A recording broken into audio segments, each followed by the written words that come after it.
주시는 내용의 말씀이 바로 요한계시록의 시작의 출발점이라고 할 수 있습니다. 시대적인 배경이 어떤 배경이었습니까?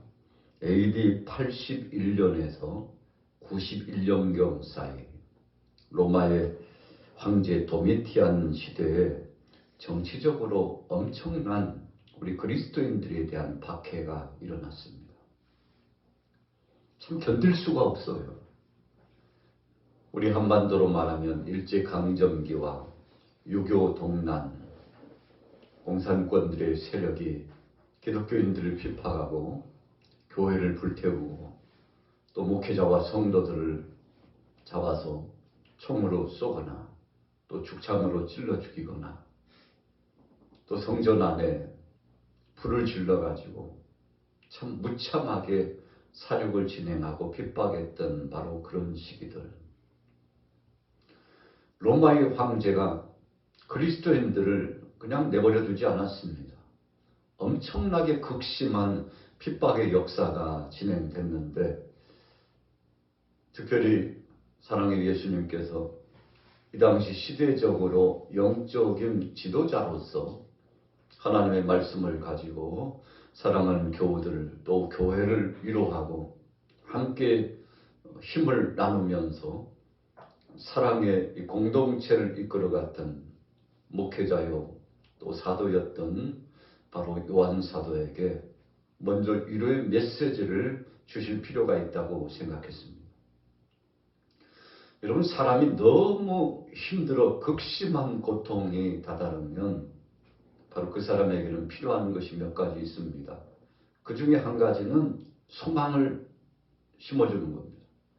위로를 주어서 마음을 평강케 하고 그 어려움과 고통을 잘 견디도록 도와주는 것입니다. 오늘 예수님께서 요한 사도에게 친히 환상 중에 영적인 세계를 열어주셔가지고 그로 하여금 신비감 있는 하나님 나라와 또 주님께서 택한 성도들 버리지 않으신다는 약속된 보증의 역사의 말씀을 주셨는데 적지 않게 그에게 위로가 되었죠. 반모섬에 유배되어 있었다고 했습니다. 왜 유배되어 있습니까?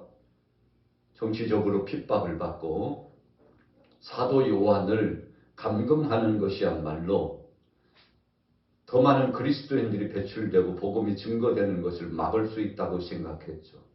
이 당시에 사랑의 사도로서 큰 직임을 감당하고 교회를 돌보고 신앙의 역사에 있어서 선한 영향력을 끼치고 있었던 요한 사도를 그냥 내버려 둔다는 것은 도미티안 황제에게 있어서 적지 않은 큰 부담이 됐을 겁니다. 여러분, 이 당시 크리스찬들은 죽음을 두려워하지 않았습니다. 어떤 상황 속에서든지 황제 숭배에 굴복하지 않았습니다. 우상 숭배에도 미혹당하지 않았습니다. 오직 예수 그리스도 중심으로 믿음을 지키면서 신실한 행보의 사역을 감당했던 크리스찬들 적지 않게 눈에 가시처럼 되었던 거 아니겠습니까? 왜 그런가요? 믿음의 사람들은 진리를 밝히는 사람입니다. 흑암의 역사, 어둠의 역사를 물리쳐서 이 땅에 하나님 나라가 이루어지기를 소원하는 그런 절대적인 하나님의 주권을 믿는 사람들입니다. 그래서 황제 숭배나 또 정치적인 어떤 추구하고 있는 그 목적이나 세상의 세풍이나 또 사람들의 여러 가지 철학적인 사상이나 또 여러 가지 정치적인 사상의 논지 앞에 무릎 꿇지 않고 오직 진리이신 하나님 한 분 중심으로 나갔기 때문에 정치인들이나 또 인간의 육신적인 욕심을 가진 사람들에게 의해서는 적지 않게 그리스도인들이 미움의 대상이 되었던 것이죠. 여러분, 그래서 공산 권력이 들어오면 맨 먼저 교회를 핍박하고 교회를 불살라 없애고 교회를 폐쇄하고 또 목회자와 성도들에게 핍박을 가하는데 그 이유가 무엇입니까? 진리의 말씀을 전하고 빛의 말씀을 전하기 때문에 어둠의 세력들이 뿌리를 내릴 수가 없습니다. 어둠의 세력들이 점점 용성해지고 성장되어지는 것을 용납하지 않기 때문에 그렇죠. 자, 오늘 본문 말씀에 사랑의 예수님께서 감추어졌던 비밀의 역사, 자, 계시라고 했는데요.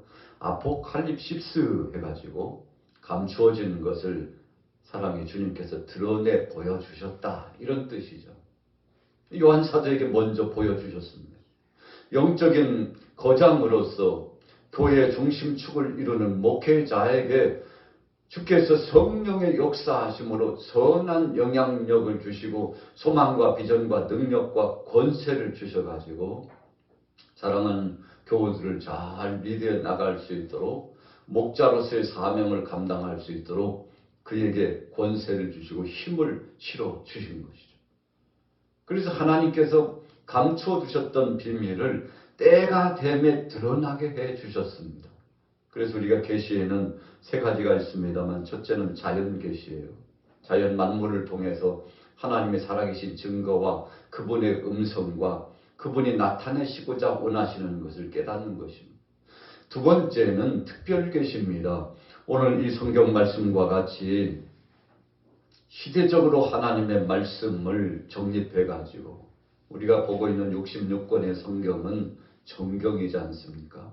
여러 갈래의 계시의 말씀이 있지만 그 중에서 모범적인 내용을 함축해 가지고 만들어서 엮은 책이 바로 신구약 성경 66권인데, 하나님께서 이 말씀을 왜 주셨습니까?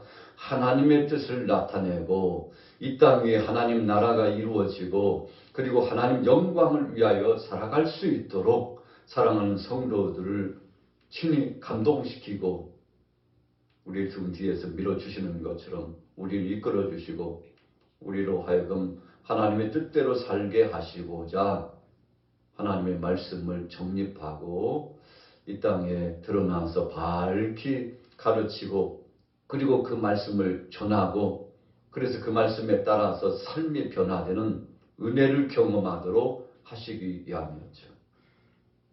자, 세 번째로는 일반 계시가 있습니다. 주관적인 계시인데 개인적인 체험에 따라서 하나님께서 자기 자신을 드러내셨다는 것이죠.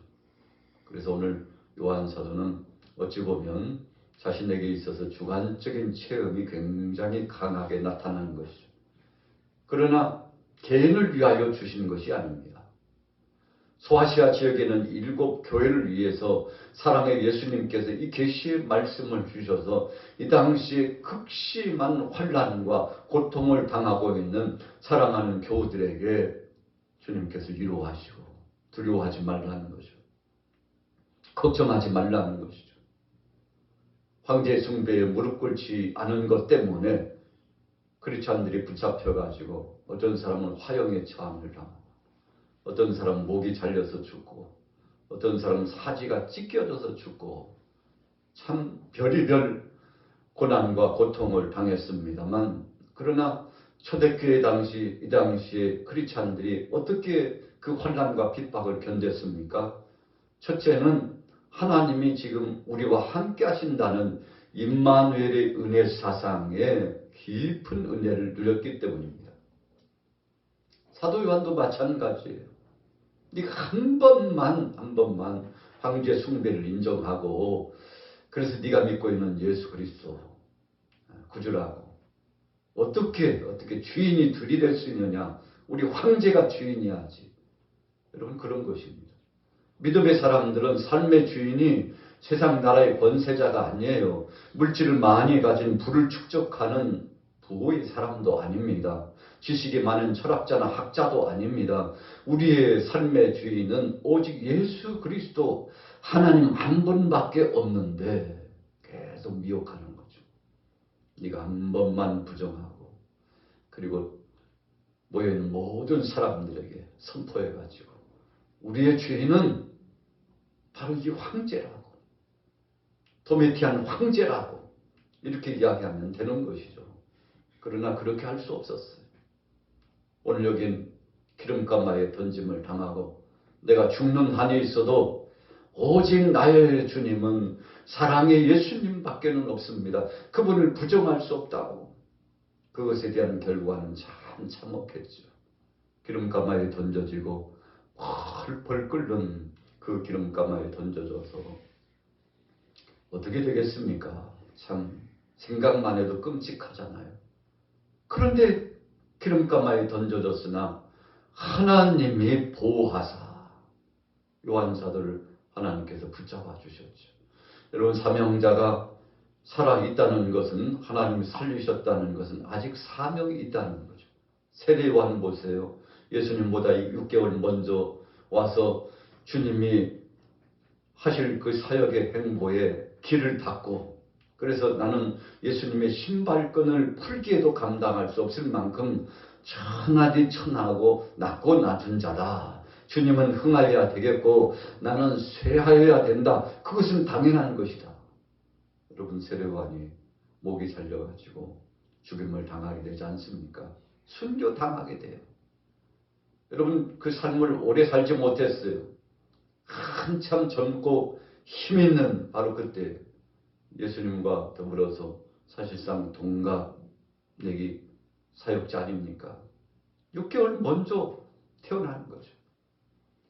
여러분, 그런데 그가 주님께서 공생의 사역을 시작하시는 그 초입이 다다르자 하나님의 뜻에 의해서 순교의 제물로서 부름받게 되는데, 그러나 세례요한은 예수님이 흥하여지고 주님이 드러나기 위해서 나는 쇠하여져야 된다. 이제 나는 모든 인생을 마무리 짓고 하나님 앞에 부름받는 그것이야말로 영광스럽고 복되고 감격스러운 것이라고. 여러분, 그래서 마지막 순교당하는 그때에도 찬송하면서 하나님 앞에 영광 돌린 줄로 믿습니다. 우리 신앙인은 바로 그런 신앙입니다. 그래서 오늘 요한 사도가 반모섬에서 유배당한 그때 정말 고통스러운데요. 하나님께서 그를 위로해 주신 겁니다. 얼마나 힘드냐. 참 힘들지. 모든 것을 포기하고 싶은 심정이지. 그러나 네가 믿음을 갖고 끝까지 견뎠으니 내가 너와 함께한다고 그를 위로하고, 그뿐만 아니라 주님의 역사하심과 다시 오심을 고대하는 모든 초대교회 성도들에게 이 말씀을 정리해서 선포하게 하심으로 함께 동일한 위로와 소망을 얻게 하여 주신 것이죠. 자, 보십시오. 1절에 예수 그리스도의 계시라 이는 하나님이 그에게 주사 반드시 속히 일어날 일들을 그 종들에게 보이시려고 그의 천사를 그 종 요한에게 보내어 알게 하시는 것이라. 여러분, 천사를 파송했다는 것은 심부름꾼 일꾼을 보내서 요한 사도로 하여금 깨닫게 해 주셨다는 거죠. 마리아가 예수님을 성령으로 잉태하고 나서 얼마나 놀랬겠습니까? 참 세상에서 이해할 수도 없고 이것은 생각할 수도 없는 일이 일어났죠. 그런데 가브리엘 천사를 보내가지고 그 일이 어떤 일인가를 알겠죠. 요셉도 어땠습니까? 정혼한 여자 마리아가 있지만 육체적인 관계를 갖지 않았습니다. 그런데 사랑하는 여인이 잉태했다는 소문을 듣고 야, 큰일 났다. 가만히 끊고자 했다고 그랬습니다. 관계를 끊고자 했다고 그랬습니다. 그런데 요셉에게도 마리아에게 임재하셨던 그 하나님의 천사가 함께 하셔서 그에게 위로하시고 또 하나님의 뜻이 무엇인가를 알게 해 주심으로 말미암아 든든히 서게 했죠. 세상 사람들이 뭐라고 손가락질을 해도 하나님의 뜻이 바로 우리 가정에 우리의 속에 역사되고 임재했다는 사실을 믿고 믿음으로 하나님 앞에 영광을 돌리게 되지 않습니까? 찬송으로 하나님 앞에 경배하게 되지 않았습니까? 참 끔찍하고 감당할 수 없는 일이었지만, 그러나 인간적으로 볼 때 그런 것이지 하나님의 은혜 안에 보면 정말 크고도 놀라운 은혜가 바로 그들에게 임한 거 아니었겠습니까? 자, 보세요. 천사를 급파했어요. 오늘 저와 여러분들이 신앙생활 할 때 종종 어려움에 봉착하고 참 이해 불가요. 감당할 수 없을 때 성령의 역사하심을 따라 때로는 천사를 급파하여 우리에게 하나님의 도우심과 깨닫는 역사를 나타내 주실 때가 있는데 오늘 여러분들에게도 그런 은혜가 충만하게 되기를 예수님의 이름으로 축복합니다. 자, 보십시오. 2절 3절 같이 읽습니다. 시작. 요한은 하나님의 말씀과 예수 그리스도의 증거 곧 자기가 본 것을 다 증언하였느니라. 이 예언의 말씀을 읽는 자와 듣는 자와 그 가운데 기록한 것을 지키는 자는 복이 있나니 때가 가까워오니라. 여러분, 오늘 2절과 3절의 말씀 속에서의 아주 중요한 핵심은 요한 사도가 하나님께로부터 받은 것을 그대로 증거했다는 것이에요. 사명자는 그래서 사명자입니다. 오늘 저와 여러분들도 사명자입니다. 먼저 복음을 받았으니 아직도 복음을 받지 않은 사람들에게 전하는 겁니다. 이 동네에 전하고 가족에게 전하고 친속에게 전하고 끊임없이 전하는 것입니다. 전하지 않는다면 사명을 감당하지 않는 자입니다. 그래서 우리 크리스찬들이 진행해야 될 사명 가운데 첫 번째는 먼저 받은 복음을 계속 전하는 겁니다. 그래서 전하는 사람에게 복되는 것입니다. 전하는 사람이 충성된 사람으로 인정받는 것입니다. 여러분 3절에 보면 세 가지 복이 있죠. 첫째는 읽는 자, 둘째는 듣는 자, 셋째는 지키는 자가 복이 있다고 했습니다. 그래서 하나님의 말씀을 꾸준히 그 말씀을 읽는 것 자체가 복이에요. 우리가 성경을 소리내서 읽는 것은 참 감격스럽고 은혜가 깊지 않습니까? 그냥 눈으로 읽기도 하지만 또 입으로 소리를 내서 읽어 내려가게 될 때 그 말씀이 우리에게 젖어와요. 처음에는 별로 감동도 없고 은혜도 없고 변화도 없는 것 같습니다. 그러나 하루 이틀 사흘 나흘 열흘 한 달 1년 계속 주의 말씀을 상고하고 읽고 묵상하다 보면 성령께서 오셔서 도와주십니다. 여러분 어떤 사람은 가르침을 받고 지도를 받아가지고 깨닫는 경우가 많이 있습니다만 그 외에도 성령께서 임재하셔서 생각나게 하시고 깨닫게 해주시는 때가 있는데 여러분 무엇보다도 성령님이 도와주시는 것이 최고죠. 왜 그렇습니까?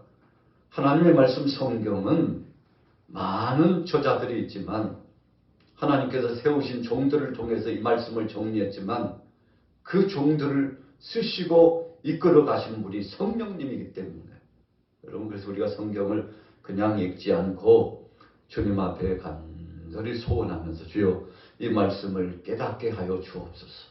이 말씀을 읽는 동안에 은혜를 누리게 하시고 이 말씀을 읽다가 멈춰서서 도무지 전진할 수 없는 알쏭달쏭하고 도무지 이해가 되지 않을 때 주님 이 말씀을 주님의 은혜 가운데 이해되게 하시고 주님의 은혜 말씀을 믿음으로 받아들일 수 있도록 감동도 달라고.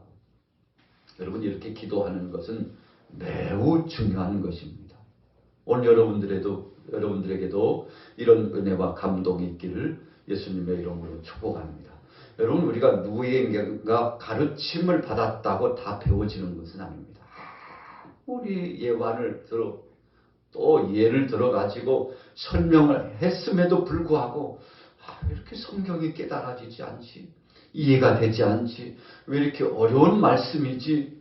여러분 그렇게 될 때가 굉장히 많습니다. 그러나 어느 날 한순간 하나님께서 성령의 역사하심 따라 깨닫게 해주시면 우리 자신도 모르는 사이에 그 말씀의 깊이와 넓이와 그 높이가 깨달아지는데 여러분 이런 것을 주님의 은혜를 체험했다는 거 아니겠습니까? 자, 듣는 자와 듣는 사람이 복되는 거예요. 우리가 예배 시간에 중요한 시간 많이 있습니다. 그 중에 한 부분이 말씀을 듣는 시간입니다.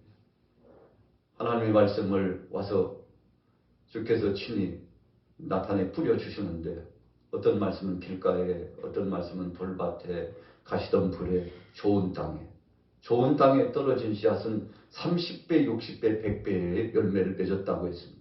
이 마귀가 와서요 쪼아먹어요. 뺏어가요.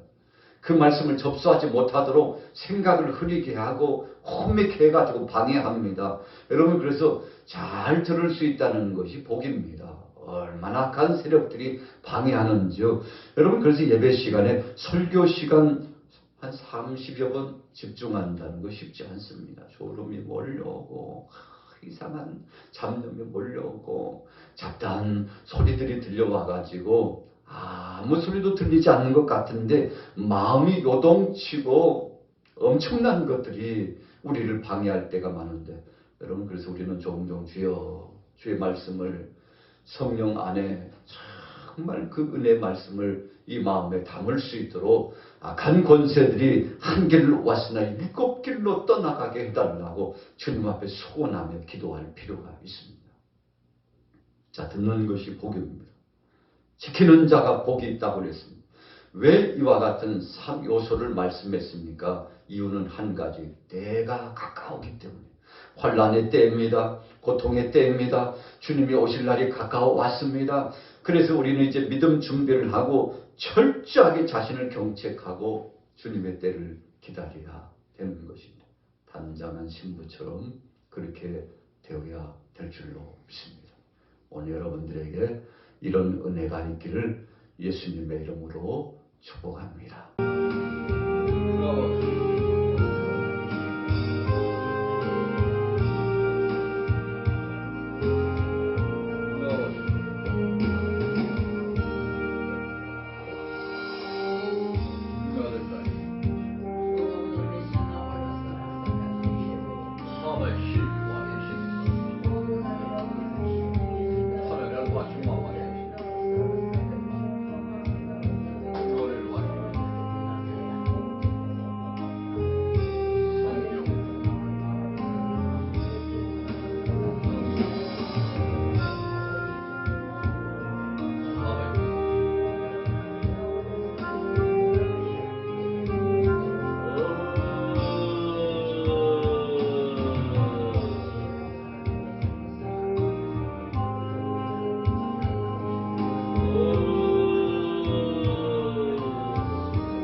How I appreciate